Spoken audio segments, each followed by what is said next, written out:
Praise the lord. దేవుని నామమునకు స్తోత్రం కలుగును గాక. దేవుని స్తోత్రం చెప్దాం. రెండు చేతులు ఎత్తి దేవునికి స్తోత్రం చెప్దాం. హల్లెలూయా. ప్రియమైన దేవుని బిడ్డలారా, చిన్న ప్రార్థన చేసుకుని గత రాత్రి ప్రకటించినట్లుగా మన మధ్యన ఉన్నటువంటి సహోదరులు మరి దేవుడు చేసిన అద్భుత కార్యాన్ని, ఆశ్చర్య కార్యాన్ని చిన్న టెస్టిమనీ సాక్ష్యం ద్వారా మనం విందాం. ఎందుకంటే మన ఆత్మీయ జీవితాల్లో ఒక నిరీక్షణ, దేవుడు చేయగలిగినటువంటి కార్యమంటూ చేయలేనటువంటి కార్యమంటూ లేదు అని రుజువు చేసి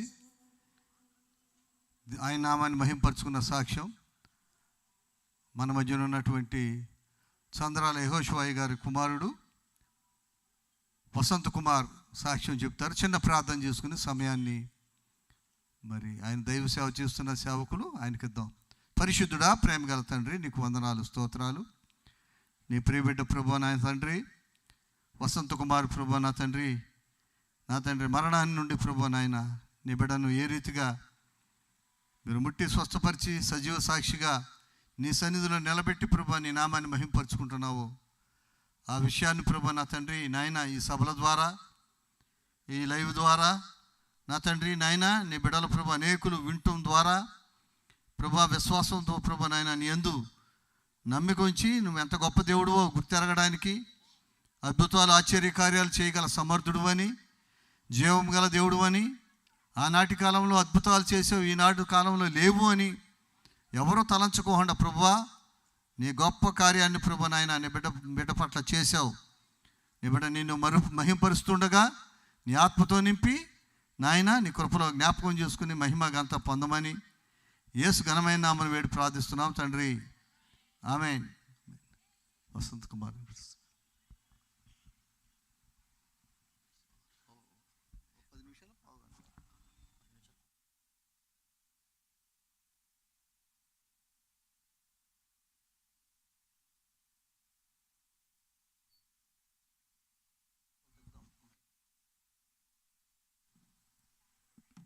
దేవుని నామానికి మహిమ కలుగును గాక. ఈ రాత్రికాల సమయంలో నాకు ఇటీ అవకాశాన్ని కల్పించిన తండ్రి సమానులు ప్రభుదాసయ్య గారికి హృదయపూర్వక వందనాలు. అలాగనే వేదిక దగ్గర ఉన్న సేవకులందరికీ హృదయపూర్వక వందనాలు. చేరవచ్చిన మీకు అందరికీ, అలాగే నాకు అవకాశాన్ని కల్పించిన చింటూ అన్నకు కూడా సభాముఖంగా హృదయపూర్వక వందనాలు తెలియజేస్తున్నాను. 2023 సంవత్సరం నవంబర్ నెలలో చాలా తీవ్రమైన వెన్ను నొప్పితో నేను బాధపడ్డాను. నేను కూడా 2018 సంవత్సరం నుంచి పరిచర్యలోనే నేను నాన్నగారికి సహకారిగా ఉంటూ ప్రక్కనే ఉన్న చిర్చింతల గ్రామంలోని సిఎస్ఐ సంఘానికి కాపరిగా నేను పనిచేస్తూ ఉన్నాను. 2023 నవంబర్ నెల అంటే అది క్రిస్మస్ మాసం కనుక నవంబర్ డిసెంబర్ నెలలో విపరీతమైన ఎక్కువ ప్రయాణాలు చేయటం వలన బ్యాక్ పెయిన్ వస్తుంది అనుకుని ఆర్ఎంపీ డాక్టర్స్ దగ్గర నేను ట్రీట్మెంట్ చేయించుకుంటూ క్రిస్మస్ మాసాలలో ఉన్న గృహ కూడికలకు అలాగే పరిచర్యలో ముందుకి సాగిపోతూ వచ్చాను. డిసెంబర్ నెల చివరికి వచ్చేసరికి ఇలా నిలబడలేని పరిస్థితిలోనికి వచ్చేసాను. చాలా ఇబ్బందిని ఎదుర్కొంటూ ఉన్నాను. ఆర్ఎంపీ డాక్టర్స్ ఎంత ట్రీట్మెంట్ చేసినా ఉపయోగం లేదు కనుక ఏదైనా ఆర్థోపెడిక్ డాక్టర్కి చూపించండి, ఒకవేళ వెన్నుపూస ఏమైనా ఇబ్బంది అయిందేమో అని అంటే గుడివాడలో ఉన్న కరుణ హాస్పిటల్ డాక్టర్ గారిని సంప్రదించడం జరిగింది.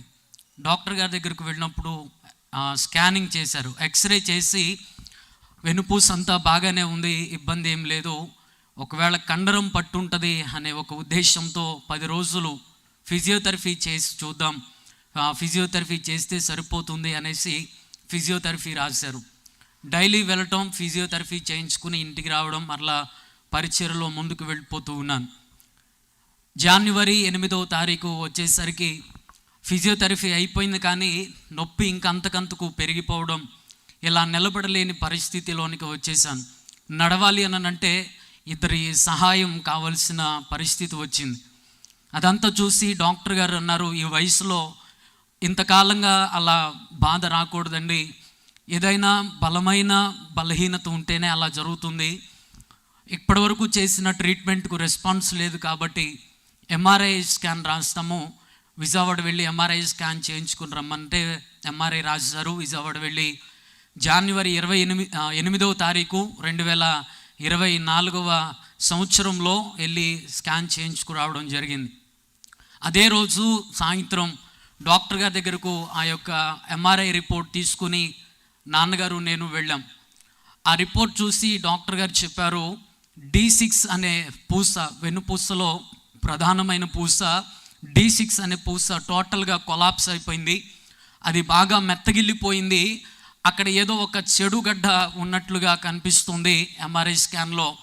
అది అయితే టీబీ కానీ లేదనంటే క్యాన్సర్ కానీ అయి ఉండొచ్చు. అది బోన్ టీబీనా క్యాన్సరా అనేది నిర్ధారణ చేయడానికి ఇక్కడ వైద్యం సరిపోదు కనుక విజయవాడ పట్టణంలో ఉన్న ఏదైనా ఒక పెద్ద హాస్పిటల్కి వెళ్ళమని డాక్టర్ గారు రిఫర్ చేయడం జరిగింది.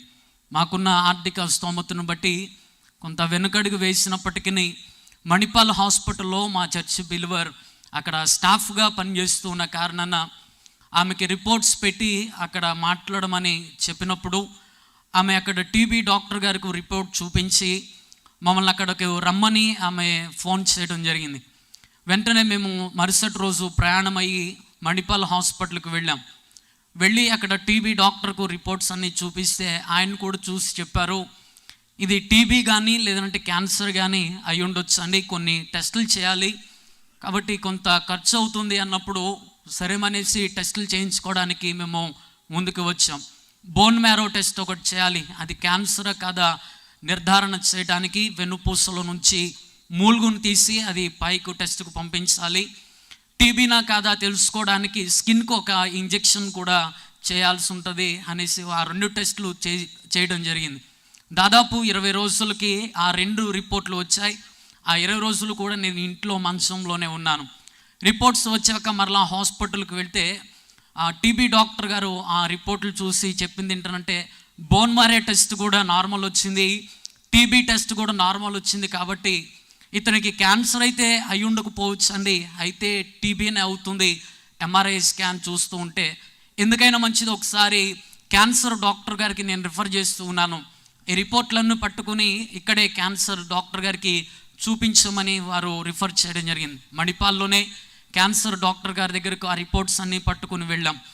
డాక్టర్ గారు ఒళ్ళంతా తడిమి చూశారు. ఆ రిపోర్ట్స్ అన్నీ చూసి ఎక్కడ గడ్డ ఏమి కనిపించట్లేదు కాబట్టి అతడికి క్యాన్సర్ అయితే అయ్యి ఉండకపోవచ్చు, టీబీనే అవుతుంది, టీబీకి మెడిసిన్ తీసుకుని వెళ్ళిపోండి అనేసి ఆయన చెప్పడం జరిగింది. మరలా టీబీ డాక్టర్ గారి దగ్గరికి వెళ్ళి ఇలా చెప్పారని చెప్పినప్పుడు ఆయన ఒక 1 నెల రోజులకు మెడిసిన్ రాస్తున్నాను, ఆ మెడిసిన్ తీసుకుని వెళ్ళిపోండి అన్నారు. టీబీ మెడిసిన్ తీసుకుని ఇంటికి వచ్చాము. ఆ రాత్రి ఒక పూట 1 డోస్ మాత్రమే ట్యాబ్లెట్స్ వేసుకున్నాను. ఇంకా తెల్లారేసరికి నేను మంచంలో నుంచి అసలు లేవలేని పరిస్థితిలోనికి వెళ్ళిపోయాను. ఏమవుతుందో నాకు అర్థం కాని పరిస్థితి నేను ఎదుర్కొంటూ ఉన్నాను. ఇంకా నాకు ఆ మెడిసిన్ వేసుకోవడానికి కూడా చాలా భయం అనిపించి నేను ఇంకా మెడిసిన్ వేసుకోవడానికి నేను ఇష్టపడలేదు. అక్కడ ఉన్న మా బిలివరికి ఫోన్ చేసి ఇలా జరుగుతుంది అన్నప్పుడు మరలా డాక్టర్ గారిని కన్సల్ట్ అవటం, డాక్టర్ గారు మరలా తీసుకుని రమ్మంటే మరలా మణిపాల్ హాస్పిటల్కి వెళ్ళాం. అప్పుడు వారు నన్ను చూసి అన్ని టెస్టులు నార్మల్ వచ్చాయి కాబట్టి బయాప్సీ టెస్ట్ ఒకటి చేయాలండి, వెన్నుపూసలో నుంచి ఎముక ఒకటి తీసి మరలా టెస్ట్కు పంపించాల్సి ఉంటుంది అని అన్నారు. బోన్ మ్యారో టెస్ట్ చేసినప్పుడు నాకు మత్తు ఇచ్చారు కానీ నాకు మత్తు లేదు. వెన్నుపూసలోనికి బలంగా ఆ ఇంజెక్షన్ దించుతూ ఉండగా నాకు చాలా భయం వేసి నేను బయాప్సీ టెస్ట్ చేయించుకోవడానికి ఇష్టపడలేదు. ఆ రోజు అక్కడ టెస్ట్ చేయించుకోకుండానే తిరిగి ఇంటికి వచ్చేసాం. ఇంటికి వచ్చేసిన తర్వాత ఏం చేయాలో పాలుపోవట్లేదు. ఒక సావుకుని ఒక సజెషన్ ప్రకారం గుడివాడలో ఉన్న హోమియో హాస్పిటల్కు వెళ్ళటం జరిగింది. హోమియో హాస్పిటల్కి వెళ్ళినప్పుడు హోమియో హాస్పిటల్ సూపరింటెండెంట్ గారు, డాక్టర్ గారు ఆ రిపోర్ట్స్ అన్ని చూసి టీబీనే అవుతుందిలేండి, ఇది క్యాన్సర్ అయితే కాదు అని ఆయన గారు కూడా టీబీకి మెడిసిన్ ఇస్తూ ఉన్నానని ఒక 10 డేస్కు టీబీకి మెడిసిన్ ఇచ్చారు. అవి వేసుకున్నప్పుడు కొంత రిలీఫ్ అనిపించింది కానీ మరలా కొన్ని రోజులకి ఒక 10 రోజులు గడిచిన తర్వాత మరలా లేవలేని పరిస్థితిలోనికి వెళ్ళిపోయాను. ఇంకా ఎలా ఉంది అని అంటే నేను మంచంలో నుంచి లేవాలన్నా ఇద్దరు 2 రెక్కల సపోర్టు తీసుకుని నన్ను లేపవలసిన పరిస్థితి. నేను వాష్రూమ్కి వెళ్ళాలన్నా ఇద్దరు భుజాలు కాసి నన్ను నడిపించవలసిన పరిస్థితిలోనికి నేను వెళ్ళిపోయాను. ఆ రిపోర్ట్స్ అన్నీ పట్టుకుని ఒకరోజు ఈ రాత్రి దేవుని వాక్యాన్ని అందించడానికి మన మధ్యకు వచ్చే పిళ్ళ వెంకటరత్నం గారి దగ్గరికి వెళ్ళాం. పెదనాన్నగారు రిపోర్ట్స్ అన్నీ చూసి పెదనాన్నగారు ఒక మాట అన్నారు నన్ను ధైర్యపరచడానికి. నిజంగా ఆ మాట నేను ఇప్పటికీ మర్చిపోలేని మాట. పెదనాన్నగారు ఆ రోజు చెప్పిన మాట ఏంటంటే, చిన్నోడా, బలహీనత వచ్చిన వారందరూ చనిపోవట్లేదు, అలాగని ఆరోగ్యంగా ఉన్నవారు ఎవరు కూడా సజీవంగా బ్రతకట్లేదు. మనం బ్రతకాలన్నా మనం మరణించాలన్నా అది దేవుని చిత్తంలో ఉంది. కాబట్టి నీకు వచ్చిన బలహీనతను బట్టి నీవు అధైర్యపడొద్దు, దేవుని పాదాలు పట్టుకుని ప్రార్థన చేయి. ఏమని ప్రార్థన చేస్తావనంటే, బ్రతకడం నీ చిత్తం అయితే నీ సాక్షిగా నిలబెట్టుకోయా, లేదు అనంటే నీ రాజ్యానికి చేర్చుకో, నీ రాజ్యానికి చేర్చబడే ఆత్మీయ అనుభవంలోనికి ఈ మరణ పడకలో నన్ను నడిపించమని ప్రార్థన చేసుకున్నామని ఒక మంచి సలహా నాకు ఇచ్చి, ఆ రోజే పెదనాన్నగారు పొన్నూరులో ఉన్న ఒక హోమియో డాక్టర్ గారికి ఫోన్ చేసి నా పరిస్థితి అంతా కూడా ఆ డాక్టర్ గారికి చెప్పడం జరిగింది. అక్కడ డాక్టర్ గారు వెంటనే ఆ రిపోర్ట్స్ పట్టుకుని నన్ను తీసుకుని రమ్మంటే అదే రోజు మరలా ప్రయాణమయ్యి పొన్నూరు వెళ్ళాం. పొన్నూరు డాక్టర్ గారు నన్ను చూసి ఇది క్యాన్సరేనండి, ఇది ఏ క్యాన్సర్ అయినప్పటికీ ఒకటే మెడిసిన్ ఉంది హోమియోలో, నేను ఇస్తాను, ఖచ్చితంగా బిడ్డకు రిజల్ట్ ఉంటుంది అని ఆయన క్యాన్సర్కి మెడిసిన్ ఇవ్వడం జరిగింది. ఆయన దగ్గర నుంచి క్యాన్సర్కు మెడిసిన్ తీసుకుని వచ్చి ఇంటికి వచ్చి వాడుతూ ఉన్నాం. కొన్ని రోజులు వాడుతూ ఉండగా మరలా మెరుగు అనిపించి మరలా బలహీనతలోనికి వెళ్ళిపోయాను. తర్వాత ఆ డాక్టర్ గారిని కన్సల్ట్ అయితే ఆ డాక్టర్ గారు కూడా సిక్ అవ్వడం వలన మరలా మేము డాక్టర్ గారిని కన్సల్ట్ అవ్వలేకపోయాం. ఇలా జూన్ నెల వరకు కూడా దాదాపు నేను మంచంలోనే ఉన్నాను. ఆ జూన్ నెల వరకు కూడా కొంతకాలమేమో టీబీకి మెడిసిన్ వాడాను, కొంతకాలమేమో క్యాన్సర్కి మెడిసిన్ వాడాను. కారణం ఏంటనంటే డాక్టర్లు కూడా నిర్ధారణకు రాలేకపోయారు. జూన్ నెల 5, 6, 7, 8 తారీఖుల్లో విపరీతమైన బ్లడ్ మోషన్స్ అయినాయి. 5వ తారీఖు మాకు మీటింగ్ జరిగింది. ఆ రాత్రి నుంచి నాకు విపరీతమైన బ్లడ్ మోషన్స్ స్టార్ట్ అయినాయి. 8వ తారీఖు శనివారం, జూన్ నెల 8వ తారీఖు శనివారం, ఆ రోజు నాన్నగారు పరిచర్యకు గుడ్లవలే రావడానికి ప్రయాణం అయిపోయారు. నాకు చాలా తీవ్రంగా బలహీనత ఎదురైంది. ఎంత బలహీనత అనంటే నాలో ప్రాణం పోతూ ఉన్నట్లు, నాకేదో అయిపోతూ ఉన్నట్లు నాకు అనిపిస్తూ ఉంది. నాకు భయం వేసింది. నాన్నగారిని పిలిచి, నాన్న నాకేం బాగోలేదు, ఈరోజు నువ్వు ఎక్కడికి వెళ్ళొద్దు, నా దగ్గరే ఉండనంటే విశ్వాసులకు ఫోన్ చేసి నేను రావట్లేదు, మీరే ప్రార్థన నడిపించండి, బిడ్డకు బాగాలేదని చెప్పడం. ఆ రోజు నాన్నగారు నా దగ్గర ఉన్నారు. కొంతసేపటికి వాష్రూమ్ వచ్చేటట్లుంది నాన్న, నన్ను బాత్రూమ్కి తీసుకుని వెళ్ళానంటే నాన్న నా ఎదురు నుంచున్నాడు. నా 2 చేతులు నాన్న భుజం మీద వేసి నాన్న అడుగులో అడుగు వేసుకుంటూ నేను వాష్రూమ్ దాకా నడుస్తూ ఉన్నాను. కొంత దూరం వెళ్ళేసరికి, వాష్రూమ్కి దగ్గరకు వెళ్ళేసరికి బట్టల్లోనే బ్లడ్ మోషన్ అయిపోయింది. ఇంతింత గడ్డలుగా రక్తం పడిపోయేది. బ్లడ్ మోషన్ అయిపోవటమే ఒళ్ళంతా చెమటలు పట్టేస్తున్నాయి, కళ్ళు బైర్లు కమ్మేస్తున్నాయి. ఏమవుతుందో నాకు అర్థం కాలేదు. నేను నాన్నగారితో అన్నానంట, నాన్న నాకేం బాగాలేదు, నన్ను ఎక్కడికైనా హాస్పిటల్కి తీసుకుని వెళ్ళండి అని చెప్తూనే నేను స్పృహ తప్పి పడిపోయానంట. దాదాపు 10 నిమిషాల పాటు నాకు స్పృహ కూడా లేదు. వాస్తవానికి నేను బ్రతుకున్నానని అనుకోలేదు. మా చర్చి బిలీవర్స్ ప్రక్కనే ఉండే ఒక కుటుంబం వచ్చి నన్ను శుద్ధి చేసి తీసుకుని వెళ్ళి మంచం మీద పండుకొని పెట్టారు. తెల్లారి ఆదివారం నాన్నగారు పరిచర్యకు వెళ్ళిపోయారు. మధ్యాహ్న కాల సమయం అయిపోయేసరికి మరలా విపరీతంగా బ్లడ్ మోషన్స్ అవుతూ ఉన్నాయి. డాక్టర్ రాఘవేంద్రరావు గారు, ఆర్ఎంపీ డాక్టర్ గారు వచ్చారు, చూసి సెలైన్ పెట్టారు. అయినప్పటికీ ఆ మోషన్స్ ఆగలేదు. అన్నయ్య ఒక సజెషన్ ఇచ్చారు, గుంటూరు గవర్నమెంట్ హాస్పిటల్కి తీసుకుని వెళ్ళండి, అక్కడైతే మంచి ట్రీట్మెంట్ అందుతుందని రఘు అన్నయ్య సలహా ఇవ్వటంతో నేను నాన్నగారికి ఫోన్ చేయించాను. నాన్న నాకు ఆరోగ్యం ఏం బాగాలేదు, వచ్చేసేమనంటే మా మానమామ గారు ఫోన్ చేయగా లంకాదొడ్డులో ఉండి నాన్నగారు వెంటనే ఇంటికి వచ్చేసారు. ఆ రోజు సాయంత్రమే గుంటూరు గవర్నమెంట్ హాస్పిటల్కి నన్ను తీసుకుని వెళ్ళటం జరిగింది. ఇంకా నేను నడవలేని పరిస్థితి, కనీసం కారులో కూడా కూర్చోలేని పరిస్థితి. ఇంటికాడ నుంచి అంబులెన్స్లో స్ట్రెచ్చర్ మీద ఒక శవాన్ని తీసుకుని వెళ్ళినట్లు, ఏదో ప్రాణం అయితే ఉంది కానీ ఎటు చలనం లేని పరిస్థితిలో నన్ను గుంటూరు గవర్నమెంట్ హాస్పిటల్కి తీసుకుని వెళ్ళడం జరిగింది. అక్కడికి వెళ్ళగానే అక్కడ నన్ను ఎమర్జెన్సీలో అడ్మిట్ చేసుకున్నారు. ఆ రోజు తాత్కాలికంగా ట్రీట్మెంట్ చేసి వారు చేయదలిచిన కొన్ని టెస్టులు చేసి వారు చెప్పిన మాట ఏంటనంటే, ఇతడు క్యాన్సర్ ఉంది, అది ఏ టైప్ ఆఫ్ క్యాన్సరో తెలియదు, కానీ ఇతడికి 4th స్టేజ్లోనికి వెళ్ళిపోయింది, ఇంకా ఈయన ఎక్కువ రోజులు బ్రతకడు, మహా బ్రతికితే ఒక 20 రోజుల కంటే ఎక్కువ బ్రతకడు అని అక్కడ డాక్టర్స్ చెప్పడం జరిగింది. అక్కడ డాక్టర్స్ ఆ మాట చెప్పి ఇక్కడ నుంచి తీసుకుని వెళ్ళిపోండి, మెరుగైన వైద్యం కోసం మీరు ఎక్కడికైనా వెళ్ళండి అని వారు సజెషన్ ఇచ్చినప్పుడు నన్ను అక్కడే ఉంచి నాన్నగారు, అన్నయ్య ఎక్కడైతే పేరుగాంచిన ఆంకాలజీ హాస్పిటల్స్ ఉన్నాయో గుంటూరులో కానీ విజయవాడలో కానీ ప్రతి హాస్పిటల్ కూడా నా రిపోర్ట్ తీసుకుని వెళ్ళారు. గుంటూరులోనే శ్వేత అనే ఒక హాస్పిటల్ ఉంది, అక్కడకు రిపోర్ట్స్ తీసుకుని వెళ్ళారు.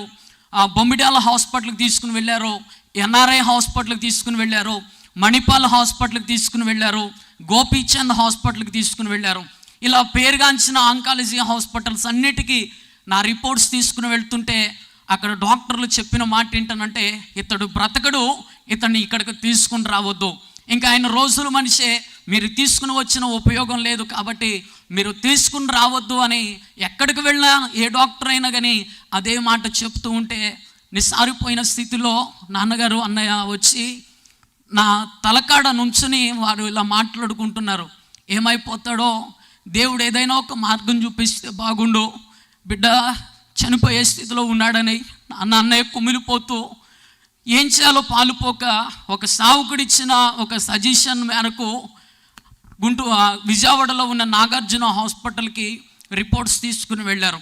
కానూరులో ఉన్న నాగార్జున హాస్పిటల్కి. ఆ నాగార్జున హాస్పిటల్లోనే ఒక బ్రాంచ్ ఆంకాలజీ ఇన్స్టిట్యూట్ ఉంది, అక్కడికి రిపోర్ట్స్ తీసుకుని వెళ్ళి అక్కడ ఓపీ తీసుకుని అక్కడ డాక్టర్ గారి దగ్గరికి వెళ్తే ఆ డాక్టర్ గారు కూడా రిపోర్ట్స్ చూసి చెప్పిన మాట ఏంటనంటే, ఇతడు ఎక్కువ రోజులు బ్రతకడండి, మహాబ్రతికితే 20 రోజులు, అంతకుమించి బ్రతికే అవకాశం లేదు, శరీరం అంతా కూడా ఆ క్యాన్సర్ వ్యాపించేసింది, కాబట్టి తీసుకుని రావద్దు అన్నప్పుడు నాన్నగారు బ్రతిమాలారనంట. లేదండి, బిడ్డను ఇంట్లో అలా పెట్టుకుని మేము ఉండలేకపోతున్నాం, ఏదైతే అది అవుతుంది, మీరు చేయవలసిన ప్రయత్నం మీరు చేయండి అని అంటే, ఆ రోజు డాక్టర్ గారు అన్నారనంట, బయాప్సీ టెస్ట్ చేయించారనంటే, లేదంటే బయాప్సీ టెస్ట్ చేయించుకుని రండి, ఆ రిపోర్ట్ చూశాక ట్రీట్మెంట్ చేయాలో లేదో మేము చెప్తామని అంటే, మరలా నాన్నగారు నా దగ్గరికి గుంటూరు హాస్పిటల్కి వచ్చి, నాన్న ఎక్కడికి వెళ్ళినా బయాప్సీ లేకుండా ట్రీట్మెంట్ చేయమంటున్నారు, నువ్వు ప్రార్థన చేసుకో, దేవుడు నీకు ధైర్యం ఇస్తాడు, బయాప్సీ టెస్ట్కు నువ్వు ప్రిపేర్ అవ్వనంటే, ఆ రోజు నేను దేవుని పాదాలు పట్టుకున్నాను. కూర్చోలేని పరిస్థితి, కనీసం ఆ రోజు పడుకోలేని పరిస్థితిలోనికి వెళ్ళిపోయాను. వెన్నుపూసు ప్రక్కనే ఈ లావు గడ్డ ఉందండి. అర్ధరాత్రులు ఆర్తనాదాలు చేసిన రోజులు నా జీవితంలో చాలా ఉన్నాయి. నేను దేవునితో ఇలాగే అన్నాను, అయ్యా నీ చిత్తమైతే నీ సాక్షిగా బ్రతికించుకో, లేదనంటే ఈ శ్రమ నేను అనుభవించలేకపోతూ ఉన్నాను, నన్ను తీసేసుకోమని ప్రార్థన చేసినప్పుడు 91వ కీర్తన 15-16 వచనాల ద్వారా ప్రభు నాతో మాట్లాడడం జరిగింది. శ్రమలో నేను అతనికి తోడై ఉండేదను, అతను విడిపించి అతను గొప్ప చేసేదను, నా రక్షణ అతనికి చూపించేదను, దీర్ఘాయువు చేత అతనిని తృప్తిపరిచేదను అనే వాక్యం ద్వారా ప్రభు నాతో మాట్లాడినప్పుడు నేను ధైర్యం తెచ్చుకొని నేను బయాప్సీ టెస్ట్కు ముందుకు వెళ్ళడం జరిగింది. విజయవాడ ఎదికేపాడు అను హాస్పిటల్లో నాకు ప్రక్కటెముకల నుంచి బయాప్సీ టెస్ట్ చిన్న ఎముక పీస్ తీసి పైకి పంపించారు. ఆ రిపోర్ట్ రావడానికి దాదాపు 20 రోజులు పడుతుందన్నారు. డాక్టర్లు చెప్పిన మాట 20 రోజుల కంటే ఎక్కువ బ్రతకడని. ఆ బయాప్సీ టెస్ట్ చేయించుకుని హాస్పిటల్కి వెళ్దామని అంటే డాక్టర్లు అన్నారు, ఆ రిపోర్ట్ రాకుండా మేము అడ్మిట్ చేసుకోమండి అన్నారు. ఇంకా ఏం చేయాలో తెలియక దేవుడి మీద భారంతోనే అలాగే మళ్ళీ అంబులెన్స్లో ఇంటికి తీసుకుని వచ్చేసారు. దేవుడు చేసిన మొట్టమొదటి మేలు ఏంటనంటే, దాదాపు 20 రోజులు ఆలస్యమైనప్పటికీ నీ రిపోర్ట్ రావడానికి 20 రోజులు దేవుడు నన్ను సజీవంగా ఉండటానికి కృపను తోడించాడు. తర్వాత రిపోర్ట్ వచ్చింది, బయాప్సీ టెస్ట్ రిపోర్టు. నాన్నగారికి డాక్టర్ గారు ఫోన్ చేసి పేషెంట్ని తీసుకురావద్దండి, ముందు మీరు రండి అని అంటే నాన్న అన్నయ్య కానూరులో ఉన్న నాగార్జున హాస్పిటల్కి వెళ్ళారు. డాక్టర్ గారు ఆ రిపోర్ట్ చూసి చెప్పారనంట, బ్లడ్ క్యాన్సర్ అండి, అది 4th స్టేజ్లోనికి వెళ్ళిపోయింది. బ్లడ్ క్యాన్సర్లో కూడా అది అరుదైన క్యాన్సరు, లింఫోమా అంటారు, ఇది వచ్చిన వారు బ్రతకటం అసాధ్యం అండి, మేము ట్రీట్మెంట్ చేయలేమని అంటే డాక్టర్ గారిని నాన్నగారు బ్రతిమాలారు అనంట. నా బిడ్డను అలా ఇంట్లో పెట్టుకుని మేము ఉండలేకపోతున్నామండి, ఆ బిడ్డ పడే బాధను మేము చూడలేకపోతున్నాం. మీరు చేయవలసిన ప్రయత్నం మీరు చేయండి, నాకు పైన దేవుని చిత్తం అన్నానంటే డాక్టర్ గారు ఒకటే మాట అన్నారనంట, రేడియేషన్ పెట్టడానికి బాడీ సహకరించదు, ఆపరేషన్ చేయడానికి కూడా వీల్లేదు. ఎందుకనంటే తలలో నుంచి అరికాళ్ళు ఆపరేషన్ చేయడానికి కూడా వీల్లేదు. మీరు ఒప్పుకుంటే ఒక 6 కీమోలు మాత్రం పెట్టడానికి అవకాశం ఉంది, అది కూడా బాడీ సహకరిస్తేనే. కాబట్టి మీరు ఒప్పుకుంటే నా వంతు నేను ప్రయత్నం చేస్తాను, బ్రతుకుతాడని మాత్రం నేను చెప్పట్లేదు అంటే నాన్నగారు సరేనండి కీమో పెట్టి చూడండి, దేవుని చిత్తం ఎలా ఉంటే అలా జరుగుతుంది అని అన్నారు. డాక్టర్ గారు చెప్పిన మాట ప్రకారం నన్ను హాస్పిటల్కు తీసుకుని వెళ్ళారు. వెళ్ళేటప్పుడు కూడా నేను అంబులెన్స్లో స్ట్రెచ్చర్ మీదే వెళ్ళాను. నా కండిషన్ చూసి డాక్టర్ గారు ఆ క్షణంలో కూడా అన్నారనంట, కీమో పెట్టడానికి కూడా బాడీ సహకరించేటట్లు లేదండి. నేను ఎందుకు చెప్తున్నాను వినండి, అనవసరంగా కళ్ళెదురుగున్న బిడ్డను కీమో పెట్టడం వల్ల ఒకవేళ ప్రాణం పోతే ఇప్పుడే పోగొట్టుకున్న వాళ్ళు అవుతారని అంటే లేదులేండి, దేవుని చిత్తం ఎలా ఉంటే అలా జరుగుతుంది, మీరు చేసే ప్రయత్నం చేయండి అని నాన్నగారు బ్రతిమాడారు. ఆ రోజు మొదటి కీమో పెట్టారు. డాక్టర్ గారు చెప్పిన మాట ఏంటనంటే, ఒక కీమో తట్టుకోగలిగితే ఎంతైనా ఉపయోగం ఉంటుందండి. కీమో తట్టుకోగలిగిన సామర్థ్యం బిడ్డకు అనుగ్రహించాలి దేవుడని మీరు ప్రార్థన చేసుకోమన్నప్పుడు ఆ కీమో పెట్టించుకుని ఇంటికి వచ్చేసాం. కీమో 21 రోజులకు ఒకటి నాకు డాక్టర్ గారు నియమించారు. 10 రోజుల పాటు దాదాపు వాంతులు అవుతూ ఉండేది, ఏమీ తినలేని పరిస్థితిలోనికి వెళ్ళిపోయేవాడిని. రాత్రులు నిద్ర పట్టేది కాదు, ఆర్తనాదాలు చేస్తూ ఉండేవాడిని. ఒకనొక రోజు నాన్న నా ప్రక్కన పడుకుని, నాన్న చంకలో నేనున్నాను, ఆర్తనాదాలు చేస్తున్నాను, అన్న ఎందుకు నాకు ఈ బాధ నేను తట్టుకోలేకపోతున్నాను. నాన్నగారు మూలుగుతూ ప్రార్థన చేస్తూ ఏడుస్తూ ప్రార్థన చేస్తూ ఉంటుంటే ఒకరోజు నేను ఇలా అన్నాను, నాన్న బ్రతికించమనొద్దు, నన్ను తీసేసుకోమని ప్రార్థించే, నేను ఈ బాధను తట్టుకోలేకపోతున్నాను నాన్న అని నేను నాన్నగారితో చెప్పినప్పుడు, లేదు నాన్న మనం నమ్మిన దేవుడు గొప్పవాడు, ఖచ్చితంగా నిన్ను బ్రతికిస్తాడు, నిన్ను సాక్షిగా వాడుకుంటాడు అని నన్ను ధైర్యపరుస్తూ నాన్నగారు ఎంతగానో నా కోసం ప్రార్థన చేశారు. దేవుడు నాన్నగారి ప్రార్థన ఆలకించి, అనేక మంది ఆత్మీయ బిడ్డల ప్రార్థన ఆలకించి, అనేక మంది గనులైన సేవకుల ప్రార్థన ఆలకించి దేవుడు నా పట్ల గొప్ప కార్యం చేశాడు. ఒక కీమో అయిపోయింది. రెండవ కీమోకు నేను వెళ్ళేటప్పుడు కారులో వెళ్ళానండి. దేవుడు ఒక కీమోకే గొప్ప మేలు చేశారు. వెన్నుపూస ప్రక్కన ఇంత గడ్డ ఉందని చెప్పాను కదా, ఒక కీమో పెట్టించుకుని ఇంటికి వచ్చాను. తెల్లారి లేచి చూసేసరికి వెన్నుపూస మీద గడ్డ నాకు కనిపించలేదు. డాక్టర్ గారి దగ్గరకు వెళ్ళి నేను స్ట్రెచ్చర్లో కూర్చుని ఉన్నాను, అప్పటికి నడవలేకపోతున్నాను, స్ట్రెచ్చర్లో కూర్చుని ఉన్నాను, వీల్ చైర్లో కూర్చుని ఉన్నాను. డాక్టర్ గారితో చెప్పాను, డాక్టర్ గారండి వెన్నుపూస మీద ఉన్న గడ్డ ఒక కీమోకి కరిగిపోయిందండి అన్నప్పుడు డాక్టర్ గారు నాన్నతో అన్నారు, మీ దేవుడు మీ అందుంటే వచ్చే కీమోకి నీ బిడ్డ నడిచి వస్తాడయ్యా అని డాక్టర్ గారు చెప్పి రెండో కీమో పెట్టి నన్ను ఇంటికి పంపించారు. దేవుడు చేసిన గొప్ప మేలు ఏంటనంటే, 3వ కీమోకి నేను నడిచి వెళ్ళటానికి దేవుడు నాకు మార్గాన్ని సరళం చేశారు. 3 కీమోలు అయిపోయినాయి. 3 కీమోలు అయిపోయిన తర్వాత డాక్టర్ గారు అన్నారు, కీమోస్ ఎంతవరకు పనిచేస్తున్నాయో చూద్దామండి, పెట్ స్కాన్ చేద్దామని అంటే పెట్ స్కాన్ చేయించుకుని డాక్టర్ గారి దగ్గరికి రిపోర్ట్ తీసుకుని వెళ్ళాం. డాక్టర్ గారి రిపోర్ట్ చూసి నవ్వి అన్నారు, నేను ఊహించిన దానికంటే కూడా చాలా మంచి రిజల్ట్ అండి దేవుడు నీ బిడ్డకు అనుగ్రహించాడు. 90% శరీరంలో ఉన్న క్యాన్సర్ గడ్డలు కరిగిపోయినాయి. ఇంకా 3 కీమోలు ఉన్నాయి కాబట్టి ఆ 3 కీమోలు కూడా పెట్టి చూద్దాము, దేవుడు ప్రభు చిత్తం అయితే ఇంకా ఎన్నడూ కూడా ఆ బలహీనత రిపీట్ కాకుండా మీ దేవుడు మీకు సహాయం చేస్తాడన్నారు. డాక్టర్ గారు చెప్పినట్లు 6 కీమోలు పెట్టించేసుకున్నాను. 6 కీమోలు అయిపోయిన తర్వాత నవంబర్లో మరలా చెకప్కి వెళ్ళినప్పుడు డాక్టర్ గారు పెట్ స్కాన్ రాశారు. 6 కీమోలు అయిపోయినాక ఆ పెట్ స్కాన్ చేయించుకుని డాక్టర్ గారి ఛాంబర్లోనికి వెళ్ళాక డాక్టర్ గారు ఆ రిపోర్ట్ చూసి లేచి నవ్వి అన్నారు, నిజంగా మీ దేవుడు గొప్పోడండి, నేను కూడా ఊహించలేదు నీ బిడ్డ బ్రతుకుతాడని.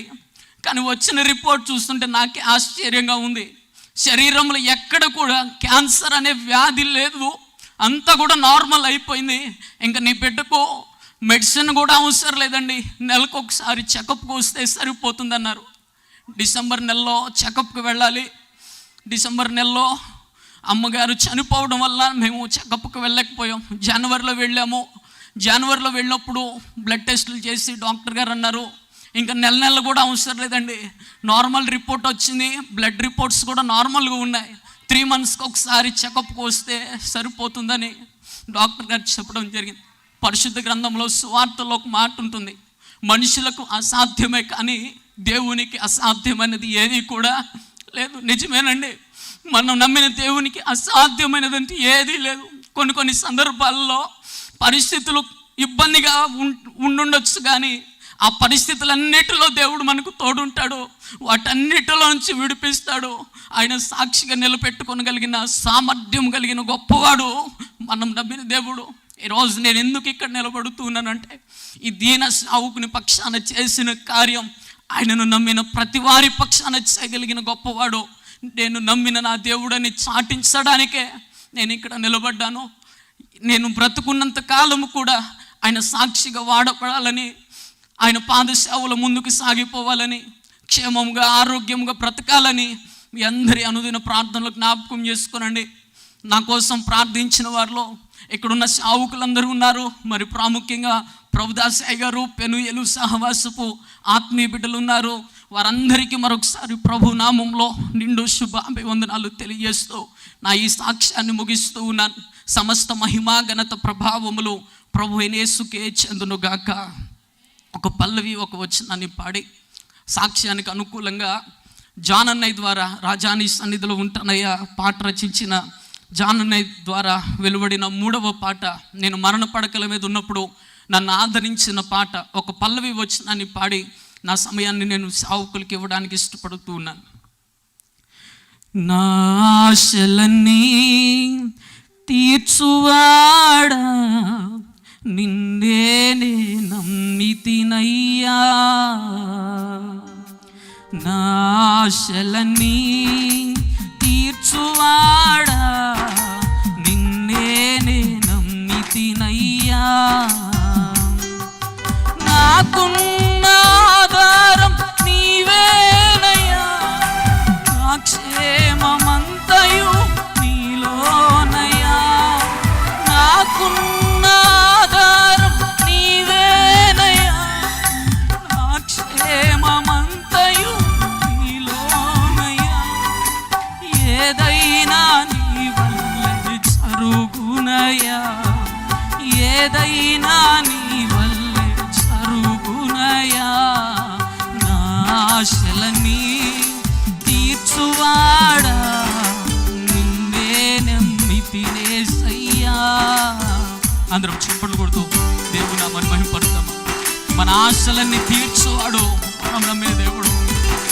అయిన వారు త్రోసిపుచ్చవచ్చు, ఆత్మీయులు విడవచ్చు, కానీ మనం నమ్మిన దేవుడు మనం విడిచిపెట్టేవాడు కాదు. ఏ పరిస్థితిలో ఉన్నా వెన్నుంటి బలపరచగలిగిన గొప్పవాడు మనం నమ్మిన దేవుడు.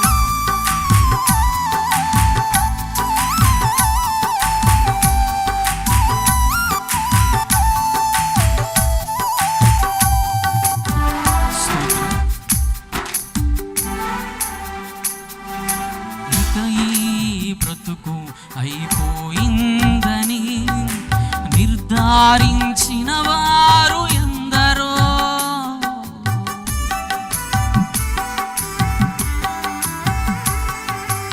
ఇక ఈ బ్రతుకు అయిపోయిందని నిర్ధారించిన వారు ఎందరో, విసిగిపోయిన నా ప్రాణమును, విసిగిపోయిన నా ప్రాణమును ప్రతిరోజు క్రొత్తగా బ్రతికించుచున్నావే, ప్రతిరోజు క్రొత్తగా బ్రతికించుచున్నావే, నా ఆశలన్నీ తీర్చువాడా, నిన్నే నమ్మితినేసయ్యా. అందరం పలుకుదామా?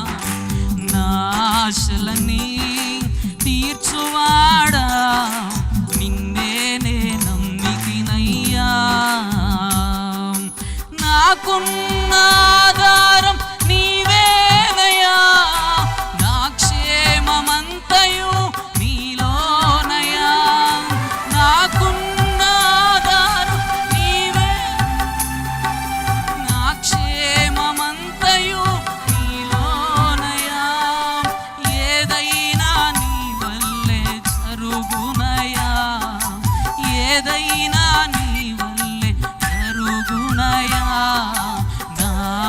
ఆశలని తీర్చువాడా నిన్నే నమ్మితినేసయ్యా, నా ఆశలని తీర్చువాడా నిన్నే నమ్మితినేసయ్యా.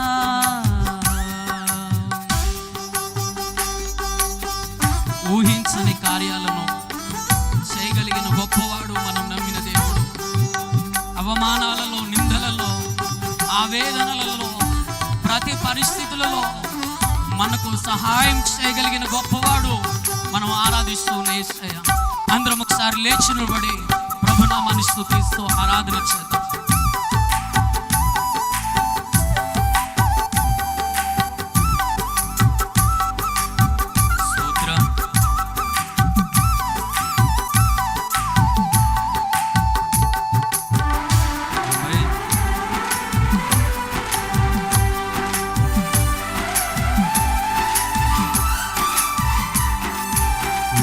ఊహించలేదు నేనెప్పుడు నేనంతే నీకు ఇంత ప్రేమని,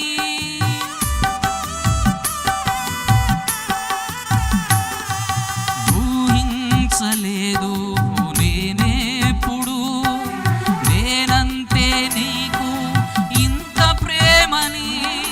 పగిలిపోయినా నా హృదయమును, పగిలిపోయినా నా హృదయమును నీ గాయాల చేతితో బాగు చేసావే, నీ గాయాల చేతితో బాగు చేసావే. ఆశలని తీర్చువాడా నిన్నే నమ్మితినై. అందరం పలుకుదామా. నా ఆశలని తీర్చువాడా నిన్నే నమ్మితినేసయ్యా, నాకున్న ఆధారం నీవేనయ్యా, నా క్షేమమంతయు నీలోనయ్యా, నాకున్న ఆధారం నీవేనయ్యా, నా క్షేమమంతయు నీలోనయ్యా.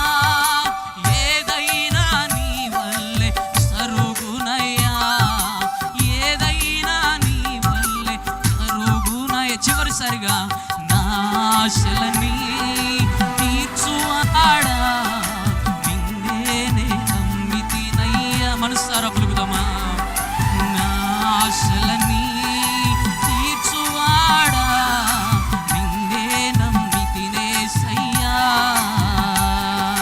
నా ఆశలని తీర్చువాడా నిన్నే నమ్మితినయ్యా, నా ఆశలని తీర్చువాడా నిన్నే నమ్మితినయ్యా. అందరం దగ్గరగా రెండు చేతుల ఆకాశం పెట్టి దేవాది దేవునికి స్తోత్రం చెల్లిద్దాం. హల్లెలూయా, హల్లెలూయా, హల్లెలూయా. సమస్త మహిమా ఘనత